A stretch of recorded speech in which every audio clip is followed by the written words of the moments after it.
trabalhado pelo professor Acel, falando sobre o complexo industrial do agronegócio e sua dependência tecnológica. Ele deve fazer um apanhado geral e histórico sobre a evolução desse segmento no Brasil, sem dúvida também fazendo uma referência à expansão a nível mundial. Aí depois o professor Diogo ele vai trabalhar o papel da extensão no desenvolvimento rural, um tema que ele é antigo, mas ainda extremamente pertinente nos dias de hoje, porque a gente sabe que ainda é bem deficitária os mecanismos de extensão tecnológica e o próprio assistencialismo ao homem do campo. Né? Então, são temas globais, mas intimamente ligados à nossa demanda regional. Gente, a primeira lâmina de slide tem aí complexo industrial. Na página seguinte eu já falo o conceito. Vamos lá, Ribamar, passe aí para a gente.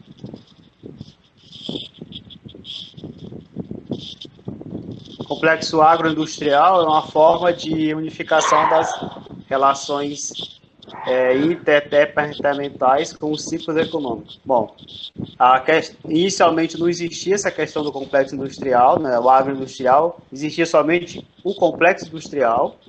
Né, o Brasil tem 4 grandes complexos industriais, tem o complexo industrial da defesa, o complexo industrial da saúde, o complexo industrial gás e petróleo, e o agroindustrial, que foi formalizado mais recente, notadamente no início da década de 2000, certo? Aí as 4 imagens, o complexo do petróleo e gás, ele teve muita força depois da descoberta do pré-sal. Infelizmente, por algumas políticas um pouco errôneas e pelo momento econômico que a gente está passando, esse complexo está um pouco parado, né? Mas aí acredito que depois da pandemia ele vai voltar a ter importância pela capacidade de geração de emprego que ele tem. E é importante lembrar que nesses 4 complexos que estão aí, o Brasil tem potencial para ser destaque pelo tamanho da nossa população. Né? Só o nosso consumo interno já favorece o crescimento destes complexos aí. O complexo agroindustrial da defesa, que nós temos potencial, eu já falei isso semana passada quando eu falei no processo de desindustrialização, e o complexo nosso agroindustrial, porque nós temos características que nenhum outro país tem, nós temos a possibilidade de plantar praticamente tudo em qualquer época do ano, certo?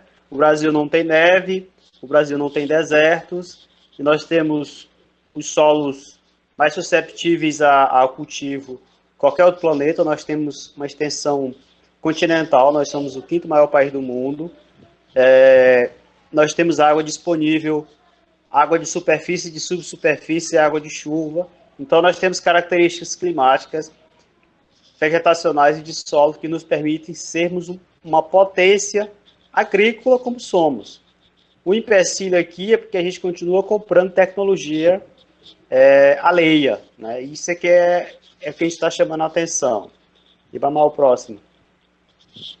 Bom, quando é que começa esse processo de mecanização do solo, né? Lá, essa primeira imagem aí, nós temos um tratorzinho ainda bem, né? Bem manual, quase manual. Isso se deu lá no século XIX, logo depois que começou a Revolução Industrial, né? Pouco depois já foi criadas essas máquinas aí, e quem fez a frente da mecanização agrícola foi os Estados Unidos, seguido da Europa, né? Aí dá um salto, surge a Revolução Verde, né? Que a gente já trabalhou isso em sala várias vezes, os professores de agronomia trabalham mais do que eu até, que não teve muita coisa de verde, né? Foi um salto de produtividade aliado à mecanização intensiva e o melhoramento genético de espécies e mais um monte de coisa. Notadamente, essa Revolução Verde, ela vem seguida da terceira Revolução Industrial. Ou seja, sempre que a Revolução Industrial ocorre também, essa revolução ela se expande para o campo, ok? Então, o campo ele é dependente da indústria, porque quando a indústria evolui, o campo evolui também, certo? E aí, no caso do Brasil, por nós não temos o domínio tecnológico dessas máquinas, desses implementos, a gente teve que ficar esperando, né, chegar o maquinário dos Estados Unidos, chegar o maquinário do Canadá e de alguns países europeus para que essa revolução acontecesse aqui. E aí nós estamos nos dias atuais na agricultura de precisão ou agricultura 4.0. Essa agricultura 4.0, ela faz referência à quarta revolução industrial, né, que tem data do ano agora de 2014, oficialmente é a quarta revolução industrial. Ela começa em 2014 na Alemanha, certo? E está todo mundo observando a robotização, o uso de drones, a impressora 3D, que são características da microeletrônica, são características da quarta revolução. E rapidamente a agricultura, o agronegócio, ele abarca essas tecnologias, que aí recebe o nome de agricultura de precisão. Na Europa, essa agricultura de precisão, ela veio um pouquinho antes da quarta revolução, lá na década de 90. E no Brasil, essas técnicas começam a ser utilizadas notadamente no início da década de 2000. Né? Como nós temos um potencial primitivo, né? Então a gente pega essa tecnologia de fora e rapidamente a gente expande a nossa produção. Passe, Ribamar. Bom, aí o Brasil tem uma coisa separada, né, que é a questão da nossa agricultura moderna. O que aconteceu? Até a década de 60, o Brasil era um país rural. Né? Nós já tínhamos deixado de ser um país agrícola, mas a população quase toda, tipo assim, 60% vivia no campo. Tá? E aí o que acontece? Você tem o governo Juscelino Kubitschek, né, que constrói Brasília. Querendo ou não, Brasília impulsiona a urbanização do Brasil, que atrai um monte de gente que morava no campo, que foi trabalhar nessas grandes obras, Brasília e outras grandes obras. E como Brasília foi construído no centro-oeste, né, no estado do Goiás, isso impulsionou também a ocupação, até certo ponto desordenada, do bioma do Cerrado. Né? Por que só nesse momento? Porque vocês da agricultura sabem que o Cerrado possui solos relativamente ácidos e com baixa produtividade. E até então, não se produzia em larga escala no Cerrado. Né? O Cerrado era visto como uma área improdutiva. Com a Revolução Verde que se dá na década seguinte, na década de 60, o Cerrado ele passa a ser uma área de expansão agrícola com potencialidades de produção, tanto quanto a Terra Roxa em São Paulo, ou as regiões de uma área de morro lá em Minas Gerais. Então, eu expando a urbanização para o centro-oeste, com a criação de Brasília. Em seguida, aparece a Revolução Verde. Na década de 70, acontece a crise do petróleo em 73, que favorece a criação do Proálcool, que eu já falo dele aí. Então, uma coisa vai puxando a outra. De repente, o Brasil se torna essa potência agroindustrial, certo? Então, qual é a consequência disso? Nós temos o êxodo rural forçado, à medida que essas fazendas vão se expandindo, essas pequenas propriedades vão desaparecendo e esse pessoal migra para a cidade. E aí eu tenho o crescimento, notadamente, das grandes cidades brasileiras, Rio, São Paulo, Belo Horizonte. E em seguida, a Revolução Verde chega para concluir tudo isso. Passe, Ribamar. Bom, aí eu tenho 1972, a criação da Embrapa, né? Que é uma das empresas de pesquisa agropecuária mais evoluída do mundo, notadamente a melhor na área tropical. Né? Nós conseguimos instalar a Embrapa em quase todos os setores do Brasil, e a Embrapa hoje ela mapeou e conseguiu caracterizar e diferenciar os diferentes tipos de solo que o Brasil tem, diferentes tipos de clima. E a Embrapa vende tecnologia para o mundo. É motivo de orgulho para o brasileiro, né? E aí, como eu falei, o primeiro setor do agronegócio a ser beneficiado com essa expansão foi a cana, né? Notadamente para produzir o álcool com o projeto Proálcool. E aí depois tem a soja e o milho. Então, a cana hoje ela disputa espaço, a soja é o produto mais importante do nosso agronegócio, mas lá no comecinho era a cana. Passe lá, Ribamar. Bom, a situação do agronegócio brasileiro hoje, notadamente hoje, a mídia fala muito disso, né? Eles têm um poder enorme, certo?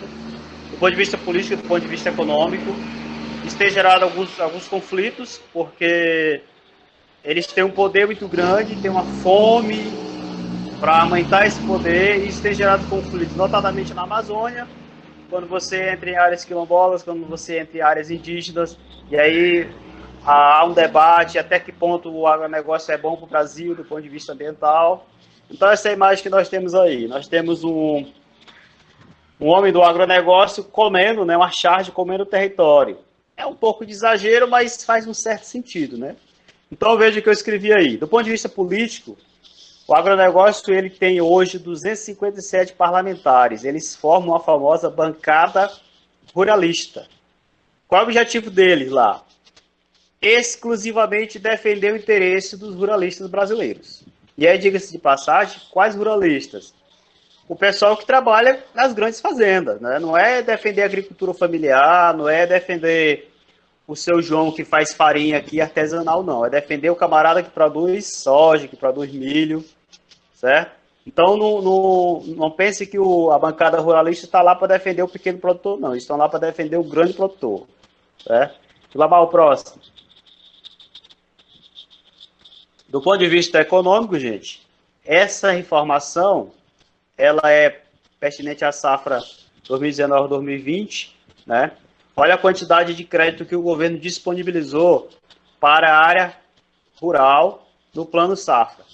225 bilhões para apoiar pequenos, médios e grandes produtores.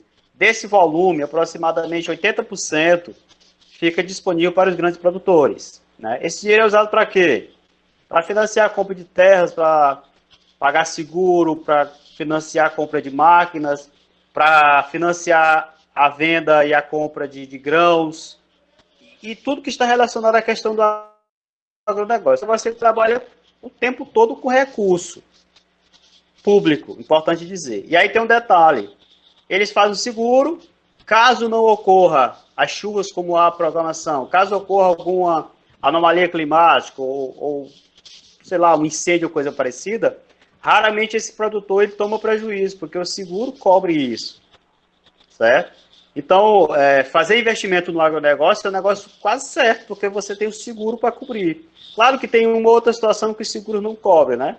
Tipo, com uma máquina pega fogo e tal, mas, como regra, o grande produtor, ele não está largado da sorte, ele está sempre seguro com alguma coisa. Para isso que quando se vai numa feira de agronegócio, por exemplo, que se vê lá é propaganda da Caixa Econômica, do Bradesco, do Banco do Brasil, né? Você, quem já foi na Agrobalsa, os maiores estandes tem lá do Banco do Brasil, né? E estão lá para financiar todas essas coisas, né? Vamos lá, Ribamar. Gente, questão de defensivo agrícola, né? Aí eu tenho, nessa imagem, dois gráficos. Esse gráfico que está de verde, ele mostra o mercado de defensivos agrícolas no mundo em 2017. Observem que o Brasil ele estava no topo, né, com a quantidade de 8 milhões em investimento para compra de insumos agrícolas, nesse caso defensivos.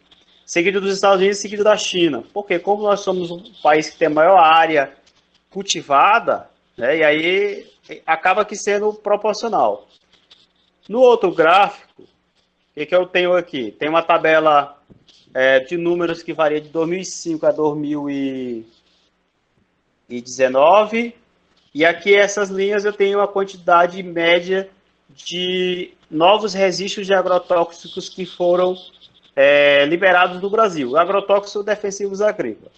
E é importante falar o que a mídia tem trazido. Há toda uma propaganda dizendo que no governo atual, né, tem sido liberado muitos agrotóxicos. Na verdade, tem que ser falado a verdade. Alguns desses defensivos, o processo tinha sido dado a entrada lá em 2017, 2016. E aí, por uma coincidência enorme, com a chegada dele no poder, foram saindo as liberações. Certo? Então, não foi somente o presidente atual que chegou e liberou geral os defensivos agrícolas. Não. Alguns processos já estavam andando, né? E aí, com a chegada dele, desandou, e aí nós temos números estranhos, do tipo, o que está no texto aí, ó. Liberação de 551 novos produtos para o mercado brasileiro, rebaixamento da toxicidade e a recente adoção de aprovação automática. Do ponto de vista ambiental, isso é um problema muito sério, porque eu estou lançando no solo brasileiro, nas águas brasileiras, na atmosfera brasileira, uma quantidade enorme de agrotóxicos ou defensivos agrícolas. Que aí vem até uma pergunta, né? O defensivo agrícola, ele defende o quê de quem? Eu estava lendo recentemente um artigo aqui, o camarada perguntava assim, o defensivo agrícola, ele defende o quê de quem? Certo? E aí outro questionamento. Muitos desses defensivos não são mais permitidos na Europa. Se o europeu não aceita mais, por que o Brasil ainda permite? A impressão que se tem é que nós somos cidadãos de segunda categoria, né? A parte que nos deixa feliz é porque a nossa soja vai para a Europa também, né? Então, se a gente tem o nosso solo contaminado aqui, eles também recebem os nossos grãos contaminados lá, né? Tem que ter essa satisfação. Passe, Ribamar, para próximo. Bom, professor, por que o agronegócio é tão forte no Brasil? Por que eles têm tanto poder? Observe este gráfico aí, gente. O Brasil ele vem passando por uma crise econômica já faz algum tempo, né? Então eu tenho lá em 2012, nosso PIB cresceu 1,9%. Em 2013, nosso PIB cresceu 3%. Ela estava sendo auge, né? Aí a gente desandou, 2016 a gente cresceu menos 3,3%, 2015 a gente cresceu 3,3%, e 2019, ano passado, nós crescemos 1,1%. Ou seja, a gente conseguiu sair do zero e crescemos 1%. Esse ano, talvez, a gente fique aí no menos 4 ou menos 5 em função da pandemia. Agora, vejam, o que tem feito com que o Brasil tenha esse crescimento com todas as dificuldades? Muniz, o próximo. Olha aí, gente. Quem está levando a nossa economia nas costas é o agronegócio. Então, em 2019, o agronegócio cresceu 3,8%, ou seja, ele cresceu 3 vezes mais do que a economia brasileira de modo geral. Então, querendo ou não, o agronegócio é responsável por boa parte das divisas em dólares que o Brasil tem hoje. Então, por que o pessoal do agronegócio tem tanto poder político? Porque eles têm poder econômico. Né? E, infelizmente, no Brasil, o poder econômico anda muito próximo do poder político. Certo? O próximo. Bom, aí a questão ambiental, né? Para quem assiste jornal, para quem lê alguma coisa, não tem novidade. Você tem, veja essa charge. Né? Nós tivemos no ano passado recorde de queimadas, nós tivemos no ano passado recorde de desmatamento que está associado às queimadas, certo? Nós temos um ministro do Meio Ambiente que está totalmente a par do que é questão ambiental no Brasil. É só lembrar que no mês de fevereiro, os fiscais do IBAMA fecharam alguns garimpos. Isso foi noticiado nos jornais. Na semana seguinte, o ministro demitiu o chefe da equipe desta fiscalização. Ou seja, lá no Ministério do Meio Ambiente, você é punido quando você faz o que tem que ser feito. Então, se você olhar direitinho, o nosso Ministério do Meio Ambiente, ele hoje está trabalhando para o pessoal que desmata, para o pessoal que pratica mineração irregular. Aí você tem uma ou outra situação em que o Ministério vai lá e faz o que tem que ser feito. Mas, como regra, o Ministério do Meio Ambiente hoje ele está loteado por mineradores e pelo pessoal do agronegócio, como um todo, né? Então, aí nós temos a lista das coisas que acontecem quando você tem um agronegócio desenfreado. Você tem esgotamento dos nutrientes do solo, porque você tem um cultivo de soja que dura em torno de 4 meses o plantio, a colheita. Na semana seguinte já vem um camarada plantando milho. Né? Aí mais 3 meses de demora para colher esse milho. Na hora que esse milho é colhido, já vem outro cultivo. Então o solo não descansa. Simplesmente você tem 3 safras por ano. Né? Aí você tem a compactação, a erosão, a aceleração da desertificação, notadamente no Nordeste, contaminação do solo por esse excesso de pesticidas e tudo mais. Tem uma coisa repetida, esgotamento de nutrientes, esgotamento dos mananciais, porque quando eu vendo a minha soja, o meu milho, o meu algodão, eu estou usando água brasileira para irrigar e eu não cobro por isso, porque boa parte das bacias brasileiras não tem, não foi formado comitê de bacia, não se cobra por isso, então eu estou entregando de graça a água brasileira, que é chamada aí de água virtual. Eu estou enviando para o continente europeu, estou enviando para a Ásia a minha água que eu usei para irrigar. Isso fica de graça. E uma outra consequência é a geração de resíduos. Né? Você tem uma enorme quantidade de resíduos, dos mais diversos. Você tem óleo, você tem resíduo industrial, você tem um monte de coisa que está sendo lançada no campo, e aí com as chuvas isso é levado para os rios, e aí você tem uma contaminação desenfreada, do começo ao fim da produção. Passe, Muniz, por favor. Bom, aí o que o Fresman fala sobre dependência tecnológica? Significa que a economia tem que importar máquinas e insumos industriais, consequentemente tem que estimular as exportações para gerar a divisa necessária. Ou seja, para que a população brasileira consuma smartphones, eu preciso produzir cada vez mais soja. Por quê? Porque o nosso parque industrial não tem tecnologia para produzir smartphone.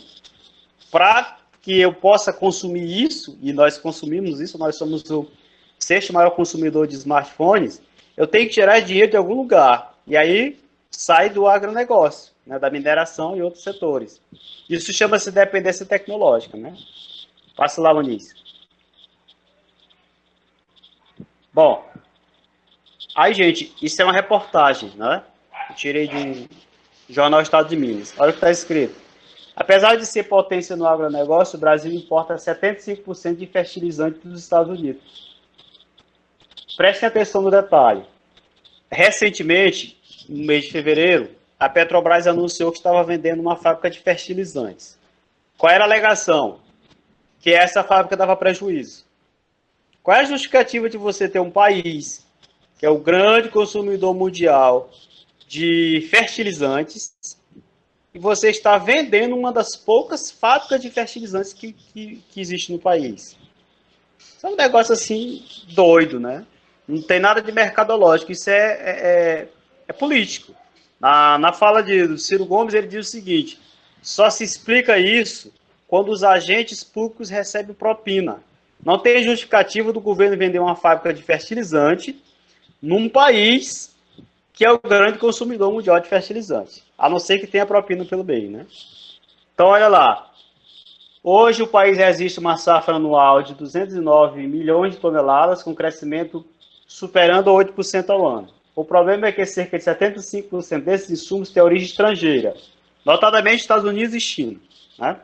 Conforme cresce a safra, sobem também os números que prendem um dos pilares da economia brasileira, a importação. Quanto mais eu produzir grãos, mais insumo eu tenho que consumir. Muniz, passe. Bom, aí que são insumos agrícolas, né? São todos os elementos utilizados como fatores de produção. Você tem adubos, defensivos, máquinas e mais um monte de coisa. Tudo que é usado para produzir e para esse material chegar até a agroindústria para ser processado é chamado de insumo, certo? Passe, Muniz. Aí nós temos os insumos agrícolas, químicos ou minerais, inclui material original de rocha, como o calcário, que é usado para fazer correção de solo, o potássio e outros, né? Material químico para agricultura de origem industrial, como adubo químico e defensivos agrícolas, né? Conhecido carinhosamente como defensivo agrícola. Gente, esse defensivo agrícola, praticamente 90% dele é importado, porque tem uma coisinha misturada com petróleo, e aí a gente se dá o luxo de comprar de fora, acha que isso dá para manter, né? Passe lá, Muniz. Bom, aí insumos agrícolas mecânicos são constituídos pelas máquinas, os implementos e equipamentos agrícolas. Aí tem tratores agrícolas, né? Implementos agrícolas, esse material que o IFMA usa para paradar a fazenda, que os meninos aprendem lá nas aulas com o Diogo, né? Pulverizadores, ferramentas, equipamento de irrigação. Todas essas coisas entram como insumos mecânicos, e uma parte delas o Brasil compra. É só ver o nome das marcas, né? Massey Ferguson, Case e outras marcas por aí. Fala, Muniz. Gente, consegui montar essa pequena tabela. Tratores mais vendidos no Brasil em 2017. Observem aí. John Deere, New Holland, Massey Ferguson, Valtra, Case e Agrale. Essa marca última aí, a sexta mais vendida, é brasileira. Certo? Aí vejo que eu tenho as outras marcas, 3 dos Estados Unidos, um do Canadá e uma da Finlândia. Observe que, quando eu compro essas máquinas, eu estou importando tecnologia. Então, o campo brasileiro só vai evoluir quando eu tiver tecnologia de fora. Eu preciso ter a tecnologia aqui dentro para acabar com essa dependência. Certo? Muniz, passe lá. As 10 empresas que controlam o mercado mundial de fertilizantes. Gente, observe que nesse gráfico, né, nessa imagem, não há nenhuma empresa dessas grandes no continente africano, certo? E nem na América Latina, que é a América Central e América do Sul. Então, nós somos o grande consumidor mundial de fertilizantes, mas nós não temos produção que sustente o nosso consumo, certo? Vamos lá, Muniz. Bom, produtos mais importados pelo Brasil. Gente, essa aí é a lista dos 10 mais importados. Nós temos produtos manufaturados, que são as máquinas. Observe o sexto. Inseticidas, fungicidas, herbicidas e produtos semelhantes. Ou seja, praticamente tudo que o Brasil usa para fazer o controle de pragas, para fazer a adubação química, é importado. Daí a questão da dependência tecnológica lá no começo. Acho que já para encerrar, vamos lá, Muniz. Bom, é o que eu questionei agora há pouco, né? Como é que eu vou explicar para o meu aluno que o Brasil é dependente de fertilizante alheio e o Brasil tem algumas fábricas e essas fábricas estão à venda? Né? O aluno vai dizer, professor, você está de sacanagem, como é que você disse que o Brasil compra e está vendendo o que tem? Deixa eu ver se ainda tem algum slide, Muniz. Não. Gente, minha fala terminou nesse pontinho. Agora vamos ver o Diogo e daqui a pouco vem as perguntas. Vamos lá, então. Bom, fiquei de falar um pouquinho para vocês sobre extensão rural, tá? E para falar de extensão, antes da gente falar especificamente de extensão rural, preciso que a gente entenda o que é extensão no nosso processo, né? Inclusive no nosso processo educacional, tá? Primeiramente, vamos entender aqui rápido, tem um conceito de educação aqui, tentei não pegar nenhum autor, ou então nenhum pensador, tá? Peguei um conceito que está aí na Constituição Brasileira, que fala que a educação, primeiramente, é um direito de todos, né, e dever do Estado e da família, tá? Então, nós, professores do IFMA, somos como se fosse o Estado, tá? Nós trabalhamos para o Estado e com o intuito de levar a educação para a população. Isso é um direito e um dever também da família. E ela deve ser promovida e incentivada com a colaboração da sociedade, visando o pleno desenvolvimento da pessoa, seu preparo para o exercício da cidadania e sua qualificação para o trabalho. Então, pela Constituição Federal do Brasil, tá, esse seria o nosso conceito de educação. E, levando em consideração esse conceito, a gente precisa entender que a educação ela é formada por 3 pilares, tá? 3 pontos principais que vão formar aí esse processo de educação.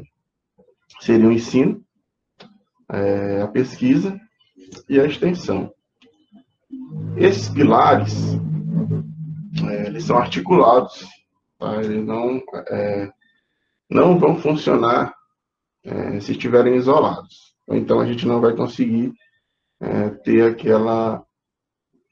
o processo de educação como um todo efetivado, tá? O ensino aí é o responsável pelo currículo, tá? Toda aquela matemática, português, história, biologia que nós aprendemos, tá? E que constantemente ele é aperfeiçoado, reformulado. Inclusive, a gente tem as diretrizes nacionais da educação, certo? Que nos permitem pensar e repensar esse currículo e, então, proporcionar a educação que nós queremos para a população. A gente tem a pesquisa, tá? Que ela vai buscar, na verdade, se aprimorar o conhecimento, tá? E também adquirir novos conhecimentos que vão ser utilizados lá no ensino, tá? Então, é a partir daí que a gente começa a ter as transformações, que a gente sabe da evolução, o que ocorreu a evolução, o que a gente estuda, por exemplo, evolucionismo em biologia, por que a gente, por exemplo, aduba uma planta ou não, quanto de adubo a gente tem que colocar, que tipo de produto ou alternativa para controlar uma doença a gente pode fazer. Então, tudo isso é na pesquisa que a gente faz. E o outro pilar, que é a extensão, que é o objetivo nosso hoje, nossa conversa aqui, ela vai ser, digamos, a junção, tá? Do que temos no ensino e do que temos na pesquisa. E é justamente ela que vai levar à resolução dos problemas para a comunidade, tá? A comunidade, ela é a detentora, tá? Ou melhor dizendo, ela é ela que vai definir, por exemplo, os problemas que eu preciso solucionar. Então, problemas sociais, problemas econômicos, problemas de produção, levando aí para a questão rural. Então, todo o problema, quando a solução, quando a população ela precisa dessa resolução desses problemas, ele vem justamente, direcionado à população através da extensão. E ele vem dos centros, tá? Lá do IFMA, por exemplo, da universidade, das estaduais, federais, o EMA, e dos institutos de pesquisa, por exemplo. Então, essa tríade, tá, é responsável pelo processo educacional para que ele ocorra e para que a gente dê respostas à sociedade. Então, a extensão é esse elo entre o que se ensina, o que se pesquisa, e sempre a ideia é que isso haja uma interação, para que a gente sempre esteja pesquisando algo que vá trazer retorno para a sociedade e que o ensino seja direcionado a fazer com que essa população ela também possa se desenvolver. Mas qual o papel da extensão, então, de maneira geral, resumindo tudo isso que eu falei? É solucionar problemas. Tá? E muitas das vezes esses problemas que precisam ser solucionados, eles já têm solução, só que eles ainda estão, como eu posso dizer, dentro dos muros aí das universidades, dos institutos federais, e precisam ser levados à população. Um exemplo, talvez, hoje bem atual e recente aqui do Instituto Federal é que a gente tem um problema na sociedade. Qual é o problema? Falta de máscara aí para os profissionais da saúde. Como é que o IFMA está tentando resolver esse problema? Ele tem o conhecimento, ele tem a metodologia já de produção, então já tem a pesquisa, já ensinou isso, por exemplo, os alunos através das aulas, e agora está promovendo, produzindo a resposta a esse problema, que fazendo a doação de máscaras. Então, isso é um papel da extensão. Outras atividades agora, a gente está querendo fazer no IFMA, os professores de química, por exemplo, produzir álcool em gel, desinfetantes, que podem, então, solucionar um problema que a sociedade está tendo atualmente, que é com o da higiene, sobretudo na questão aí do coronavírus. Mas, então, o que seria extensão rural? A extensão rural, como a gente já entende que a extensão tem como objetivo, tem um papel de resolução de problemas, a gente tem a extensão rural como solução, como uma forma de levar até a sociedade, no caso, mais especificamente os agricultores, tá? soluções dos mais diversos tipos: comercialização, produção, beneficiamento, e com isso fazer com que esse produtor, esse agricultor, ele tenha conhecimento, e então ele possa se desenvolver dentro da sua região. Aqui a gente tem um resumo rápido de como é que a extensão ela foi pensada no Brasil, tá? E aí eu aproveito até a fala do Aciel, quando fala aí da Revolução Verde, quando fala aí do boom que a gente teve na agricultura, para dizer que basicamente a extensão ela teve 3 momentos principais no Brasil.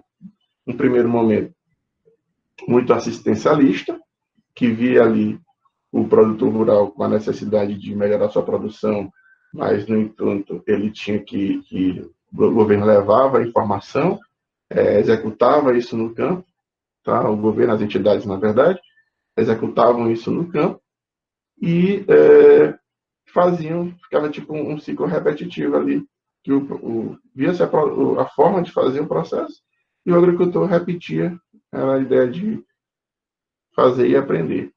A gente vê um segundo momento que combinou aí, juntou aí com essa questão da Revolução Verde, que, de maneira geral, ele importou tecnologia. Nesse momento, a gente tem um processo muito de difusão de tecnologia, e aí a ideia era produção. Então, olha, eu preciso produzir, para me produzir melhor, eu preciso de uma máquina. Para me produzir melhor, eu preciso de uma semente melhorada. Para me produzir melhor, eu preciso do adubo, tá? Do adubo solúvel, do adubo químico. E mais recente, tá? Até agora, nas condições atuais, até pelo menos há uns 2 anos atrás, a política era mais de crítica. Era uma extensão mais crítica, que via a população, via o produtor, a gente como o responsável, tá, por levar a demanda e, então, essa demanda esse problema ser solucionado pelos agentes de ATE. Aí, rapidinho, a gente tem primeiro embrião de assistência técnica no Brasil surgiu em Minas Gerais. As ACAIs, depois elas se difundiram no Brasil todo, todos os estados tinham. Posteriormente, essas ACAIs se transformaram nas EMATEs, tá? Que inclusive no Maranhão, até pouco tempo atrás, era o único estado brasileiro que não tinha empresa de assistência técnica, empresa pública de assistência técnica. A gente tem aí a Associação Brasileira de Crédito Rural, a ABICAR, em 1955. O esqueleto do CIBRATE, que é o CIBER, iniciado aí em 1960, esse é o sistema que coordena, na verdade, toda a extensão rural no país. Em 74, a gente tem o Estado tomando e estatizando essa necessidade, criando a Embrater, que logo depois, um tempo depois, ela é extinta, tá? E o país fica só com as EMATEs se organizando o processo de extensão rural. A partir de 2003, começa uma revolução aí na assistência técnica, tá?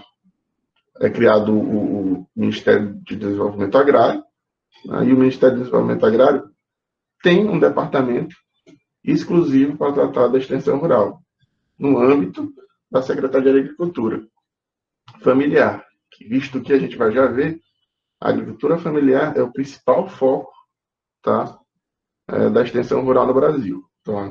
Então, familiar, quilombolas, indígenas, extrativistas, esse é o público-alvo da extensão rural no país. Tá? Isso aí é instituído justamente aqui em 2010 na Lei da Terra, que instituiu também a Política Nacional de Assistência Técnica e o Programa Nacional de Assistência Técnica e Extensão Rural, o PNATER, que é o que a gente tem hoje como norte para toda a extensão rural no Brasil.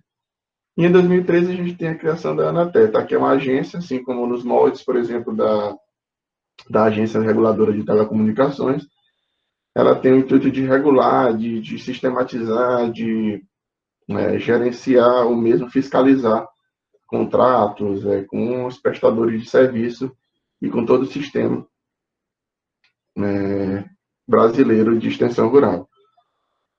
Atualmente, isso daí tudo foi desfeito, de 2013, que foi feito aí até 2014, até Secretaria de Agricultura Familiar, esse ministério específico para tratar de desenvolvimento agrário, tudo isso foi desfeito na reforma, e aí na entrada do governo atual, tudo isso aí entrou para um departamento dentro do Ministério da Agricultura. Aí o Ministério da Agricultura hoje ele tem a responsabilidade de controlar ou de organizar todo o processo, tanto do agronegócio como um todo, da produção, digamos, das commodities, e também de organizar a agricultura familiar. Então, mas quem precisa de agricultura de extensão rural? Quem precisa deste pilar aí do processo de educação? Basicamente, e pela lei geral da terra de 2010, agricultores familiares, quilombolas, extrativistas, indígenas. E aí vem uma discussão que eu não vou me abordar muito nesse momento, porque não cabe agora, mas essa extensão rural ela precisa ser crítica e ela precisa ser voltada para esse produtor. Produtor que não tem, por exemplo, muitas das vezes, acesso a tecnologias, ou melhor dizendo, que não tem também tecnologias apropriadas para suas formas de cultivo, que muitas das vezes são formas tradicionais, que são formas de produção sustentáveis, tá? E que, infelizmente, não se consegue, muitas das vezes, levar a extensão rural de qualidade para essas populações, porque é como se a gente fosse levar uma tecnologia que já existe, mas não é criada para o pequeno. E aí vem um papel, uma necessidade grande que nós temos de direcionamento, tá? De organização governamental no sentido de atender esse público. Então, o produtor familiar, geralmente, ele não usa agrotóxico, ele tem a preocupação mais explícita com o meio ambiente, até porque ele é o mesmo produtor, e aí ele mesmo consome seu produto, e aí eu lembro muito aí da fala do Acel, quando ele falou que o produto exportado, ele vai com agrotóxico, vai para fora do Brasil, tá? E muitas das vezes esse produtor ele não consome, esse grande produtor ele nem consome isso que ele está produzindo. O agricultor familiar não, ele tem essa idealização aí de que muitas das vezes ele precisa consumir, então ele não vai colocar veneno em algo que ele vai consumir. Fora outros pontos que podem ser aí ilustrados, tá? Uma organização mais cooperativista. Então esse é o público que precisa da extensão rural. Outra questão, o grande produtor, quando ele já tem soluções prontas, ele tem aquele pacote tecnológico pronto. Então, digamos, é muito fácil você levar tecnologia. Ele mesmo vai atrás, quando ele não está ligado a uma empresa que já cria a solução para o problema dele. Mas o produtor aqui de Caxias, ele não tem solução criada para ele, não tem solução pensada para ele, e aí é um papel das instituições de melhorar e de fazer com que esse pilar aí do processo de educação chegue com qualidade ao produtor. Tá? Então, e quais exemplos de problemas a gente pode identificar aí na produção rural? A gente tem problemas na comercialização. Nosso produtor ele tem dificuldade em comercializar seu produto. Então, que tipo de solução a gente poderia dar para esse produtor? Como ele poderia melhorar o processo de comercialização dele? De que forma a gente pode fazer com que esse produtor ele tenha um acesso a um canal de comercialização mais adequado? Esse produtor, ele tem necessidade, muitas das vezes ele tem a vontade de proteger um manancial, de cultivar sem uso de fertilizantes, por exemplo. Mas como ele fazer isso? Como a gente organizar? Às vezes são coisas simples que a academia a gente consegue ensinar, já tem um estudo, já tem um currículo pronto, por exemplo, preparo de adubos orgânicos. Já tem pesquisa que garante, que diz assim, olha, esse adubo feito assim, seguindo esse procedimento, ele é eficiente. Então, a gente já tem o ensino, já tem a estrutura, o currículo, já tem a pesquisa, e o nosso produtor não tem acesso a isso. Então, esse é o papel da extensão, levar as formas. Ou então, se não tem isso, então a gente precisa pesquisar a partir dessa demanda que ele vai gerar para a gente. Então, como ele organizar, como ele preservar o meio ambiente, como ele fazer uma produção mais sustentável. Tem um lado educacional, de ensino propriamente dito. Muitos produtores nossos, eles mal sabem ler, eles mal sabem escrever. E aí é uma forma, por exemplo, que a gente tem de fazer integração de áreas. A extensão ela pode pegar, a gente pode trabalhar com um grupo de produtores, ajudar eles a fazer, a pensar, a ler, tá? Fazer uma conta de simples, para a gente às vezes é muito simples, uma conta de matemática, mas que vai para ele vai abrir horizontes. Ele vai poder fazer um gerenciamento de produção, ele vai poder entender se ele está tendo lucro ou prejuízo. E isso, para um processo de desenvolvimento, que a educação, por exemplo, prima, isso é fundamental. A gente tem também ainda outros problemas que a gente pode colocar aqui, exemplo de problemas, o processamento. O produto, às vezes o produtor, ele está lá no interior e aí ele tem uma produção de, vou botar aqui um maracujá, tá? Ele não tem como comercializar naquele momento. Qual seria a solução para ele? Qual seria o processamento que ele poderia dar? Qual seria o armazenamento que ele poderia dar para aquele produto? Então, mais uma vez, a gente já tem muita coisa pronta, tá? Que a extensão, o papel da extensão é justamente levar essa orientação para o produtor. Então, essa solução de problemas, ela deve ser realizada aí através da extensão rural. Aí eu coloquei muitos exemplos, mas entenda que esses exemplos são tanto para a produção vegetal quanto para a produção animal. E por que, como ele pode ser feita essa extensão rural? Peguei aqui de Caxias e fui expandindo aí para o Brasil. Então, aqui em Caxias, o Instituto Federal, o próprio EMA, que eu não coloquei o sinalzinho aqui, a Prefeitura de Caxias, através da sua Secretaria de Agricultura, a AGERP, Governo do Estado, a Embrapa, que hoje a Embrapa, quando ela foi criada com o intuito de pesquisa, tá? Mas ela também tem um braço na extensão, porque ela acaba criando a tecnologia e ela mesma faz o processo de divulgação.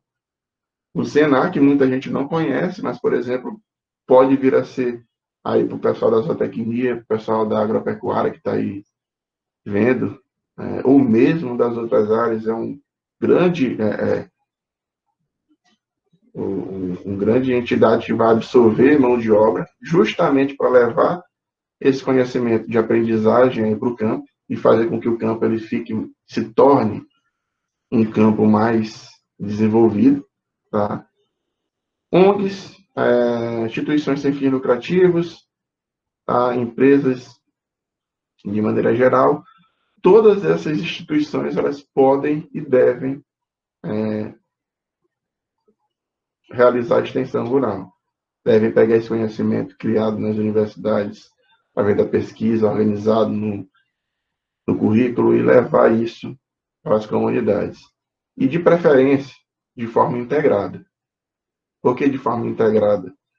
Porque isso acaba que você consegue ter mais possibilidades, tá, de sucesso. Não adianta só o IFMA. Às vezes o IFMA quer realizar um projeto e a Prefeitura de Caxias pode estar pensando na mesma coisa, ou a AGERP a nível mais estadual, ou mesmo a Embrapa a nível nacional, e já existe um caminho, já existe um norte.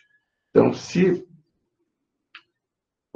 a gente trabalhar em associação, trabalhar em parceria, Isso pode e só vai melhorar aí a vida do nosso homem do campo, do nosso agricultor.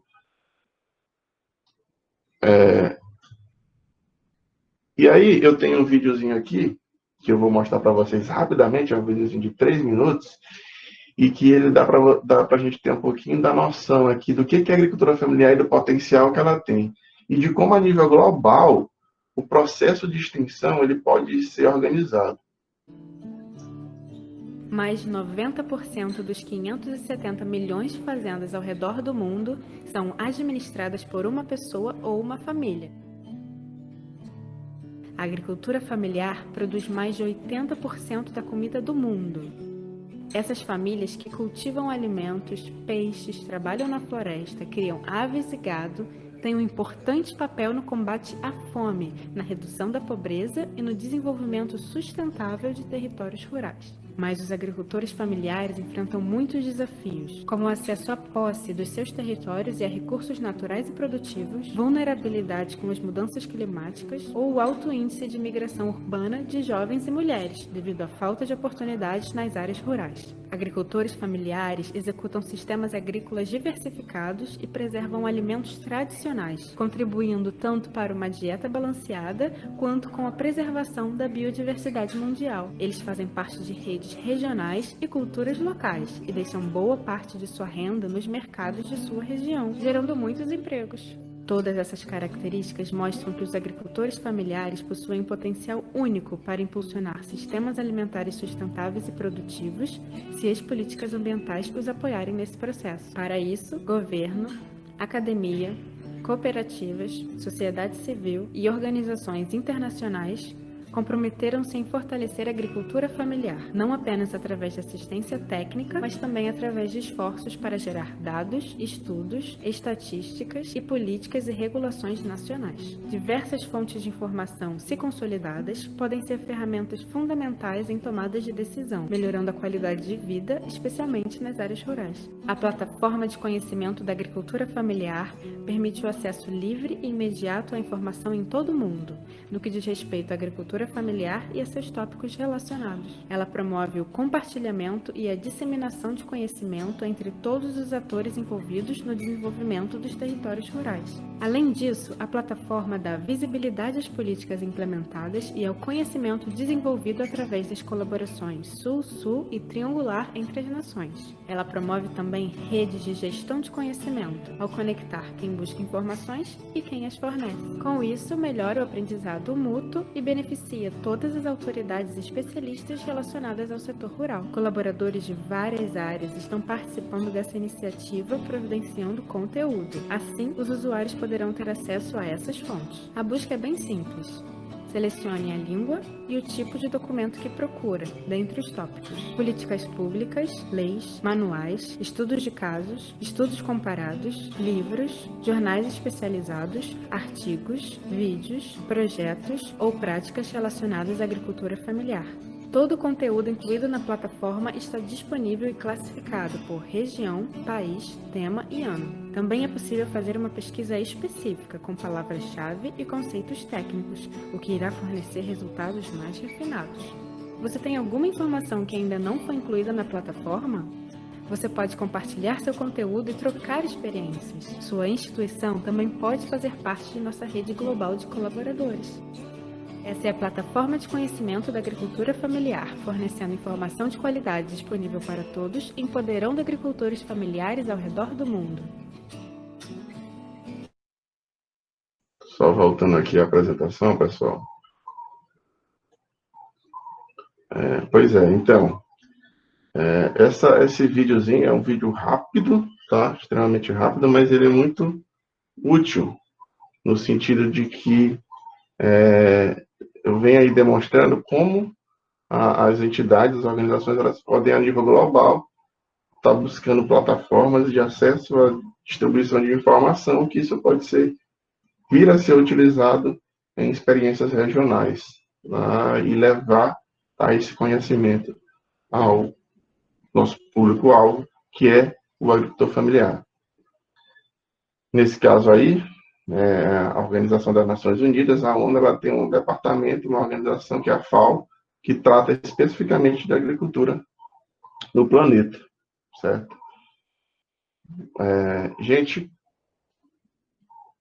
pois eu gostaria de agradecer aí a atenção de vocês, e a gente resolveu fazer uma apresentação que abrisse, na verdade, possibilidade de vocês perguntarem, questionarem, e a gente, na medida do possível, possa vir a responder